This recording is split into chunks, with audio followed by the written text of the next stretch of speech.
Good afternoon. Welcome, real estate fans, to another episode of Seattle's Eastside Real Estate Podcast. I am Dan Edwards, your host, and I'm here to provide you the inside scoop of living, working, and playing across the East Side. It is Wednesday, November 15th, and we're coming to you live on Facebook and YouTube. Feel free to chime in with your comments and questions.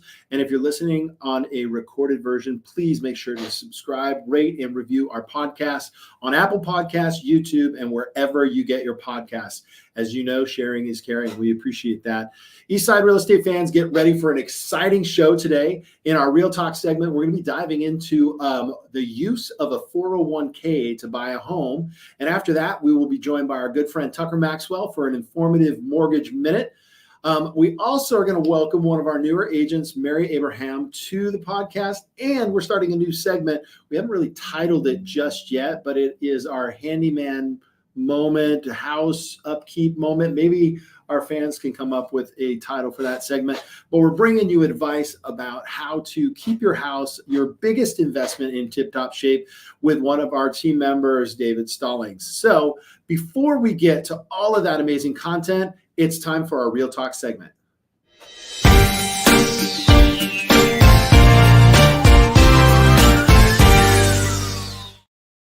Man, I love that. It just feels so powerful, like the little bumper. Okay. So a lot of folks are out there thinking about buying a home, and they're looking at different sources of down payment. And one of the things we're going to discuss today is whether it's a good idea to use your 401k, your retirement savings, for a home down payment. Buying your first home, it's exciting, but you want to make sure you go about it the right way. Many Americans have a significant chunk of savings in their 401ks, which it can be tempting to tap into a down payment. However, doing so could lead to taxes, penalties, and affects your finances down the road. I highly recommend you talk to your tax accountant or CPA before resorting to the use of retirement funds. Look into alternatives like FHA loans that allow buyers to put as little as 3.5% down. We've got down payment assistance programs in Washington State that can help cover that down payment. It's important that you talk to a financial advisor and develop a concrete home buying plan and determine if using the 401k funds will align with your overall financial goals. Now, the bottom line is explore all your options thoroughly before tapping retirement savings. And if you do need a portion of your savings, be sure you have a tangible plan to rebuild it. In summary, while it may be tempting to use your funds for a down payment, carefully consider all the alternatives first. Consult with an expert and create a holistic home buying plan. Here's a suggestion. If you plan on buying a home that's going to cost you, let's say, $2,400 a month, and right now your rent is $1,900 a month, I encourage you to just go ahead and start paying $2,400 a month, but put that extra $500 into a savings account so that helps you save up for that down payment. Well, owning a home, it's a pretty amazing milestone in your life, and you want to make sure you start off financially sound. Let's connect, and we can discuss on all the different options that may be available to you. With the right support and guidance, we can make this straightforward and enjoyable. And that's our Real Talk segment for today. All right. Don't go anywhere, fans. We've got more real estate insights coming after this short sponsor. Stay tuned. You're going to hear from Tucker Maxwell. We'll be right back after this short commercial break. Are you wearing too many hats in your small business? Finding yourself wondering where the time went? Do you ever get frustrated with technology that should just work? Then you need Nerds to Go, America's small business IT department. 425-800-NERD. At Nerds to Go, we provide friendly, professional, and reasonably priced solutions for small business owners. From network troubleshooting to hardware repair or training, let Nerds to Go be your IT department. Call Nerds to Go today. We'll come to you. 425-800-NERD. That's 425-800-NERD. Welcome back to the show. I am here with our good friend Tucker Maxwell, who is working on his 7th year at Guild Mortgage. He is in the top 1% of loan origination nationwide, and he will provide top customized advice. Tucker, I want you to address my comments about 401k versus down payment assistance. What is your take on my Real Talk segment? Yeah, no, I love it, Dan. I actually used a 401k loan to buy my first home. And it was exactly the situation that you described. We were, evaluating, do we pull money out of retirement to use for down payment, but also buy down the interest rate, maybe buy out some of the private mortgage insurance. And so we sat down with our financial advisor and we did exactly what you said, a holistic view of our cash flow, and said, okay, if we don't do this 401k loan, our monthly mortgage payment is going to be higher. And yeah, we're going to not have that 401k loan repayment. So we're going to take home more of our check. But as we did the math, it made sense for my wife and I to take the 401k loan, have a better mortgage payment to improve our cash flow, and then pay it back to the 401k. And the cool thing is our 401k was paid back with a timeline that we got to decide. We got to pick 3, 4, 5, or 6 year repayment plan. So you get to kind of choose your monthly amount that you're going to repay it. And in the long run, you pay yourself back plus interest. So in terms of recouping that retirement funds, once you pay it back, you're back to where you were, square one. So you're not actually really, unless you're about to retire, you have plenty working years ahead of you. You should be able to recuperate anything that you took out with that repayment. Yeah, and I think there's something specific in what you said versus what I said. I said tapping your 401k funds. You said take a loan from your 401k. It's two very different things, right?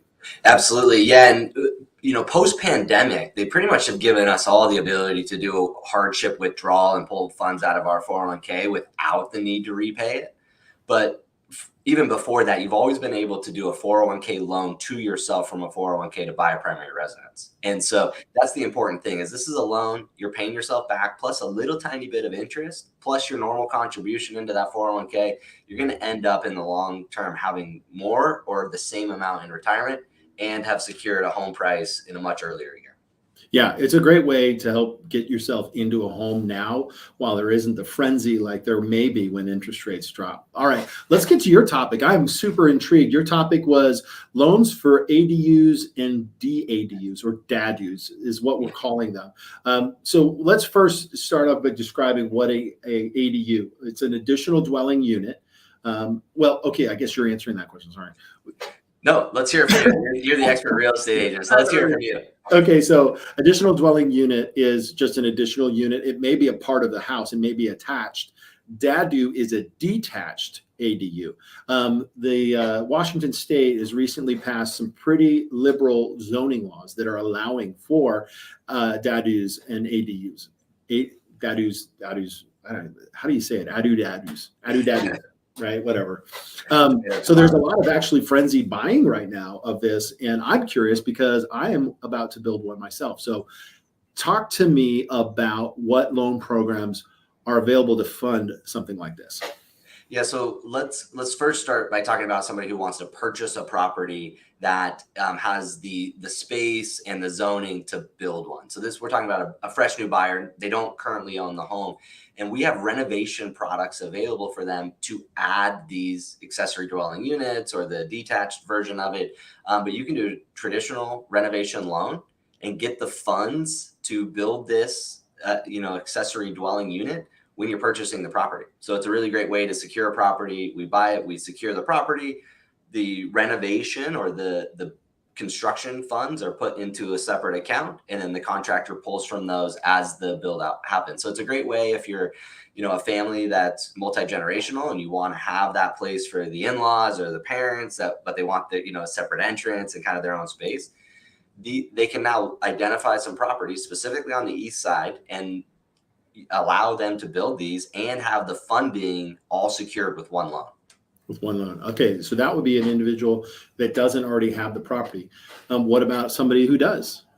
Yeah, so take, for instance, somebody that has a great interest rate on a first mortgage. It's 3%. They don't want to disrupt that. So we're not trying to do a cash out refinance to obtain those funds. A great way to tap into that is a home equity line of credit.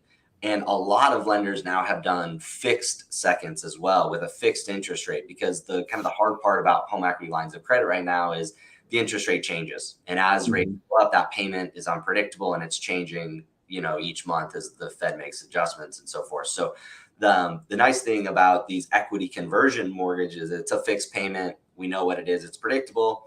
Use those funds to rebuild or to build this accessory dwelling unit. Then you have the property reappraised, and eventually when rates come down, you can roll it all together. Okay, so then basically there's two products: home equity line of credit or a fixed second. Yep, exactly. Okay, and they're making a comeback. Exactly. Yeah, because that's very interesting. So then, what about, can I use this to like maybe add a pool to the back? Absolutely. Yeah. So probably not real popular on the east side, although we're getting more sunny days. But yeah, that's the other thing that I've just has come up recently is not only adding these, living quarters, but can I add a pool, or I just need to do some remodels or a new roof or things like that. But there's a lot of innovative solutions out there to allow you to obtain financing to enhance the property you already own. Okay. And then finally, renovation property. So if I'm out there and I find a home that's like kind of fallen down, is cash the only option? It's not. So this is a big thing that we've seen is if you go online to any of the listing websites, you'll see distressed properties where it says, investor alert, cash only, cash only. These loans can qualify for those properties. So even though it might not meet our today's health and safety standards in order to meet an appraisal requirement, we can use these same products to help secure that property, do whatever work is necessary to make it livable, and then move in once that work is done. The great thing is the buyer doesn't pay mortgage payments until the work is done and they move into the home. So that could be a 6-month build out where they're fixing whatever distressed issues are with the house. I think you and I have talked about these, and with low inventory, this is a big portion of the listings right now are these distressed properties. Yeah, it's actually one of the things that a lot of house hacking, right, where you actually go to buy your primary residence, fix it up, and in a couple of years sell it, get to the next level. Right. And so that, finding a way to finance it, whether it's from, like we said, whether it's from your 401k, a loan from there to help you get into it. I very rarely have I seen people get themselves in over their skis if they don't have a primary source of income. And that's usually when that happens, is most people that don't have a primary source of income getting into an investment and not having done the calculations. But other than that, if you have durable income, if you're handy, or if you know people who are handy, which we're going to bring our handyman out here soon, that can easily turn what we always call sweat equity. So Exactly. Tucker, I always love the conversations, and this is a great, I think the ADUs and DADUs are definitely a way to add income producing value too. Just as a thought out there, is in the state of Washington, and specifically where I'm at in Everett, is we're going to be able to build DADU and ADU, and then we're going to condoize the property and be able to sell off those units. It's being done in Seattle right now. As a matter of fact, one of our clients just got into contract on a property that is micro. It's a micro property basically, but 1,500 square feet with the location that's fantastic. Well, that's going to be happening all over Everett. So anybody that's watching this, investors wise, that wants to participate in this, we're actively looking for investors to participate in doing that. So if you watch this, give Tucker a call for financing, and of course, reach out to the Eastside Real Estate team. We can help you. All right. Thank you so much, Tucker. I appreciate your time and sharing these tips. If you want to continue discussion with Tucker, give him a call at 425-757-9202, 425-757-9202. Thanks for coming on, Tucker. Yeah, thanks, Dan. All right. After this short break, we're going to do our home tip time. That's what it's called, home tip time, with David Stallings right after this short commercial break. Forum Social House in downtown Bellevue is reopened for Phase 2. Enjoy our chef-cultivated menu, 369 happy hour on Fridays from 4 to 7 p.m., and of course, all the gaming your heart desires. From the interactive Topgolf Swing Suite to cutting-edge miniature golf and assorted table games, Forum Social House has something for everyone. Located at 700 Bellevue Way Northeast on the 3rd floor of Lincoln Square North, across from the cinema. Welcome back to our show. I am your host, Dan Edwards. It is our home tip time, the first ever installment. We are excited to welcome one of our real estate agents, David Stallings, who also owns D-Stall Home Services, is a Navy veteran, remodeling expert. David's going to share tips for renovations, including kitchen updates, bathroom refreshes, finishing basements, over 10 years of hands-on experience in turning fixer-uppers into dream homes. David's insight's going to help make your DIY project a success. Let's dive into some home tips. We're talking gutter care. David, welcome to the show. You look to be muted, so I hope you can unmute yourself. Oh, here, I'll do it. Yep, there we There go. I am unmuted. It's a lot easier that way. Huh? All right, yeah. Welcome to the show, David. What are you up to today? I'm here. So we're talking gutters today. There's a lot of leaves this time of year falling down all over the place. And most people, I'm not saying you, Dan. I know you're perfect. You take care of your home. Not saying you. I have not cleaned my gutters yet. Sorry. Don't clean their gutters. Exactly. And then they end up, I happen to be at a client's house right now. Not here for this, but I wanted to use this. So they end up a little messy, right? A little messy. And that can lead to water backing up inside of your gutters, which then can cause overflowing, can damage your siding. It can cause backing up and splashing up under your roof. It can cause a lot of damage to your home, really. I mean, the gutters are there to get that water away from your home in a way that keeps it nice and safe and your home lasting a long time. So it's very important to clean these out. And if you get any leaks from your gutters, it's important to patch those too. I mean, we have, as I said that, this gutter dripped. So he actually has a leak here in the corner. So in order to fix that, you have your handy dandy silicone, and if it's cold outside, you'll want to heat up the gutter first with a torch. I know this sounds a lot of fun, Dan, and you're like, man, I know what I'm going to do this weekend now. I thought I'd just call you and have you come out and do it. Oh, there you go. There you go. Yeah. I'm a little busy with bigger jobs, but I do have a guy on my team that did gutters for multiple years, and he works for me on the weekends. So I'm sure he would actually really love to come out and clean your gutters. Yeah. So how many times a year do you recommend people clean their gutters out? I'd recommend twice a year, spring and fall. Just keep it nice and simple. And anytime that you notice any issues, if you see water overflowing from your gutters, a lot of times that will leave some discoloration on the sides of the gutters. You may even see some kind of dirt marks running down the side, and that lets you know that your water is overflowing and it's taking that dirt and the grit with it. If you can see backup and pooling over the top, that could likely mean that you have a clogged downspout as well. So you may have to take apart your downspout and just kind of see how far the problem goes. Awesome. Well, listen, I'm going to put your name out there. This is our real estate agent and resident handyman, and he does remodels, bathroom remodels. General contractor. A general contractor. Thank you. Yes, not a handyman. Let me rephrase that. Different license. Yes, different license. You can reach him at 425-587-8786, 425-587-8786. And he's got a gutter guy if you want that. But no project too big, right? No project too big. Whole home remodeling. All right. So we'll have you on our next podcast, David. Thank you so much. I'll let you get back to your job. We appreciate it. Absolutely. Always a pleasure. Take care. All right. Okay, let's see. Next up now, the proper order is after a short commercial break, we're going to be welcoming our newest addition, Mary Abraham, to the podcast after the short commercial break. The pest stops here. Green City Pest Control is your full-service pest solution for all your pest control needs.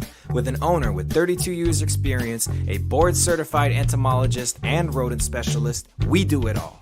Bats to rats, crawl space, or attic. Call us and we will resolve your problem. 425-413-9700.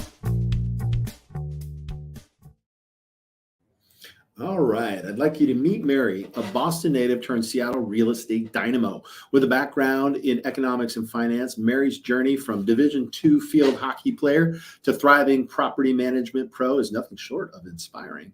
Join us as she shares her passion for connecting with people with their dreams, her diverse experience in Seattle's real estate landscape, and the personal touch she brings to every client interaction. Get ready to explore the Pacific Northwest real estate theme through Mary's dedicated eyes. Welcome to the podcast, Mary. Thanks, Dan. I'm so happy to be here finally. All right. I know we were working real hard to get you scheduled onto the podcast, and here you are. So let's talk about real estate. You kind of journeyed through property management. What first got you interested in being a part of the real estate sales part? Yes. So when I first started working in property management back in 2015, I was working for a family owned business and I was exposed to a lot of various developmental projects in Seattle. And I got to travel to Madrona, the Central District, Queen Anne, Capitol Hill, First Hill, and explore the various neighborhoods. So it really gave me a solid foundation for the industry in general. And throughout my journey, I was encouraged to get my license, and I finally did. Awesome. So you've been now a licensed real estate agent for about 6 months. Is that right? Oh, almost a year, coming up on a Oh, year next month, Dan. Yeah. Thanks for that. Yeah. shortchanging you on the timeline. Yeah, sorry about that. You're You've been with us at the team for 4 months. since May. So yeah, 6 months is accurate. Yeah. Okay. 6 months. Got it. All right. That's what I was thinking of. Okay. Very good. So tell me a little bit about what do you like to do when you're not working? I like to hike and spend time with my Black Labrador and boyfriend, and we like to explore various different restaurants and neighborhoods. And we have some good friends out in North Bend, so we like going out in that area. But in general, I just love to explore and be outside. What's your philosophy when it comes to client care? Thank you for asking. I like to deliver a high touch customer service. I like to just make sure that my lines of communication are always open to my clientele, and I'm a lot about fun. So my latest clients did let me know that they had a lot of fun throughout the process. So I was really pleased to hear that. So, what can somebody expect when working with you from a standpoint of as a buyer? Like, what's the experience going to be like? So if you work with me, or our team rather, we will deliver a high touch customer service. We will have fun in the process. We will educate you on various different programs and uh, loan options and just build a rapport together. So that's really what I like to do, is get to know my clients and or our clients and just build a rapport. What's the hardest thing about um, a buyer buying a home from your perspective?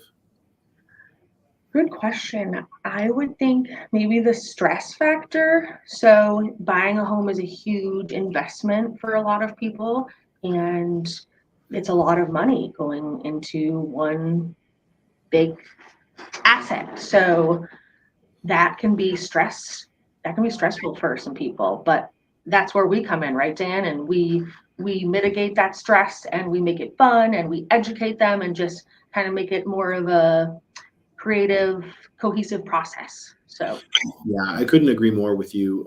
It is such a high stress process, and it is your biggest investment. We never take it lightly when we know our clients are going through probably one of the biggest events of their lives. Right there next to marriage and the birth of a child and graduation from a college. Those are big life events, and we are there for one that I think is obviously powerful. What does real estate mean to you? well, I try to always remember my why, Dan. And frankly, my late grandmother sold real estate in Boston from 1958 to 1976, and she's my namesake. So when I am operating on a daily basis, I'm thinking of my ancestry and my heritage and where I came from, and that means a lot to me. So to just be able to continue that is really important to me. Yeah, it's like a legacy. My grandfather bought real estate. He was not a real estate agent. Your grandmother in 1952 was a real estate agent. 1958 to 1976, Mary Amelia Abraham. Yes. She must have just been an awesome lady. I can only imagine, right? She obviously got in that, because real estate at that time is probably a good old boys club, right? Yes. Yes. Yes, and her husband at the time was a Boston police officer. So I just loved like the fact that she was, out in the real estate world and he was in the law enforcement field. So they probably made a great pair. That's very cool. Yeah, absolutely. The funny thing about Boston is I believe Seattle and Boston are very similar towns in as much as the culture and the people. Obviously, Boston's got a bit of an edge to it and a little bit more history, but we're only behind by about 100 years or so. But I feel like that it doesn't snow as hard here, so you got that, and people are a little bit more friendly. But Seattle's got a different side of it. It's the Seattle freeze, right? Versus the Boston. I have a story. I won't tell it here, but it had to do with profanity and my 10-year-old son. And we got into a car, and I asked the Uber driver a question, and it was F-bomb after F-bomb after F-bomb. He didn't care that my 10-year-old son was there. It was just like, he's from Boston. This is how I say it. It was, but obviously in your heart, you've got that caring and I just want to say for the record, a great addition to our team. Bring a lot of energy and enthusiasm, care to our clients, and I look forward to seeing you do some more work. If you would like to work with Mary, you can reach her. Her number's there. 425-276-7004. Reach out to Mary and she will be happy to help you buying and selling. Doesn't matter. She's going to be the next real estate icon. She covers a lot of the Seattle area. So I know we're the Eastside real estate team, but we've also created the brand, the Seattle real estate team. We're licensed to practice all over Washington state, and we can help you buy, sell, or invest. So Mary, thank you so much for being on the show. Appreciate it. Now, I'd like to bring on, I'm just going to leave you on there. I'd like to bring our good friend Lorenz. And Lorenz is kind of in the background. And today is his last day with our team, and we're going to miss him so much. He's been working so hard. But I'll tell you what, Lorenz is moving on to some better things. Do you have anything specific that you've got planned? Are you going to freelance? What are you going to do? Well, I'm probably going to go freelance for now. I'm not sure yet. But yeah. Other than that, I'm trying to start my own business, but Awesome. Hopefully we'll take off. So here's my short little plug. Long plug is Lorenz can do email, he can do graphics, he can do video, he can edit video, and I'm going to do a longer video for you so that you have it. But if anybody's watching this is organic. He didn't ask me to do this for regards to him, but very talented, adaptable, quick learning. Asks the right questions. We're going to miss you. I appreciate having you over the last couple of years. It's been great to get to know you, and you're kick-ass. You're going to be doing great. Thank you, Dan. It's been really fun working with you guys in over 2 years. So, and look at that beautiful house he has down in the Philippines. It's gorgeous. Hopefully. So. Okay. I want to come, Lorenz. Yeah. We will stay in touch. All right. Now, I want to finish out the show with some things that you need to know about. Families coming into town, and there's lots of good fun. Lorenz, you can go. Okay, he went away. I'm just gonna keep Mary on because she's part of the team. So here's what we got coming up. November 14th starts. So lights at the Seattle Zoo. Okay, Finney Ridge. That's at the Washington Park Zoo. Wild lantern features. So go check out the holiday lights with the family. You got family in town. You could do a dinner cruise. November 18th through the 26th on East Lake. Private table for two. That would be fun. Circus acrobats down in Soto. High-flying aerial contortionist juggling live music. November 17th and 19th. And listen, if you are a small business in Seattle or the East Side and you want to get featured on this podcast, please reach out to us. You can email myself or Mary. We'll be reaching out to you. We thank you for watching. This is a great show. What do you think, Mary? Was this a good show? It was. Thank you guys for listening and for your time today. We look forward to seeing you next week. All right. Peace. We're out. Oh, I got to stop. Yeah, I'll do that. End stream.